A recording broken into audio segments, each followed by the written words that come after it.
A huge portion of Grand Theft Auto 5 Online is money grinding. In fact, it seems to me like when I play this game, I'm almost playing a Roblox tycoon game where your main job is just to keep on building your factory. And that's how I see GTA. You buy motorcycle club businesses to make more passive income. You buy a bunker to make more passive income. And then you also buy arcades to make passive income and agencies. And then you also buy a CEO building to sell cargo. There's so many ways to make money in this game. But in today's video, we're going to be talking about just two of many problems with why making money in this game has literally zero logistical sense in our current economy. The first part is vehicle cargo. In front of you, you can see I'm selling a Dubachi 770, a vehicle worth $700,000, and I'm selling it for $62,000. Man, that guy who is buying the car from me is getting one of the best deals he has ever gotten in his life. That makes no sense. Why are we stealing cars that are worth $700,000 and then only selling them for $62,000? I mean, heck, you could buy this car off of Legendary Motorsport and just sell it to the mechanic for probably $400,000 or $300,000, which is still magnitudes better than what we are selling the car for. That is one thing about vehicle cargo I've never understood. And I mean, the Dubachi 770 is a $700,000 car. I mean, heck, the X80 Proto is worth $2.8 million, and yet you only sell it for 80 grand. It makes literally no sense. Now, I guess you could make the argument that these cars are highly wanted, so they're, on the black market sales, but that still doesn't make sense because we're removing the tracker when we sell the vehicle. We're basically making as if it was a new car. There's no proof that we are driving the stolen vehicle as we're literally changing the colors as well, changing the rims. And that brings me to my second point.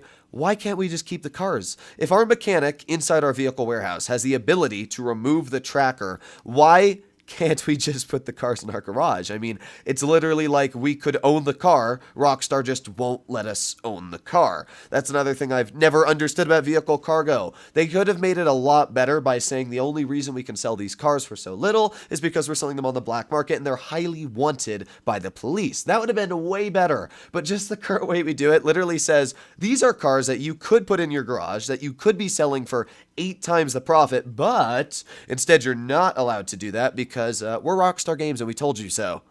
Now, I can understand if you're frustrated by the amount of little money you're making doing vehicle cargo, but how about we make our way over to the really, really sad part, the Cayo Perico heist. Now, the Cayo Perico is one of the best ways to make money in Grand Theft Auto Online. Even though it was nerfed, it's still one of the fastest ways to make money, especially if you're doing the repeat glitch. However, you might feel really sad when you see how much each gold bar is worth that you're stealing. Now, obviously, the main goal is either stealing the Madrazo files if it's your first time, getting the ruby necklace or the panther statue.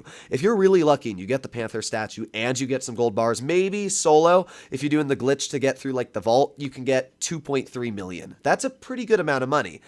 But how about we take a look at how many gold bars you can store in your backpack and then see how much money you're losing. So, if we go into one of his, let's say you're running it with 2 people, and you break into one of his compound doors, and you're stealing gold bars. The average weight of a gold bar is 27.5 pounds. That is because that's the national bank weight of gold bars that is used. And putting that to mind, I would guess that the gold bars El Rubio has are that weight, judging that they're most likely stolen from banks. So, if the gold bars we are putting into our bags weigh 27.5 pounds each, that means that each of those gold bars is worth $566,000 in the market today.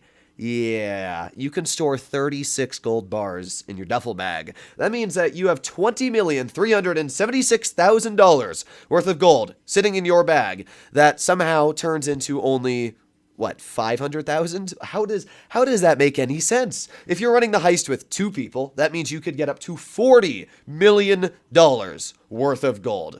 Yeah, you might think that the most important thing in the Cayo Perico heist is the main objective. It's not. Whoever is buying the gold off of you is going to be the wealthiest person in the world because you are making the worst profit you could have possibly made off of the gold. Like, seriously, you can run the numbers yourself. It makes no sense. Even if the gold bars were only half the weight of the national US average, you would still be making 10 million off of your heist or your grab.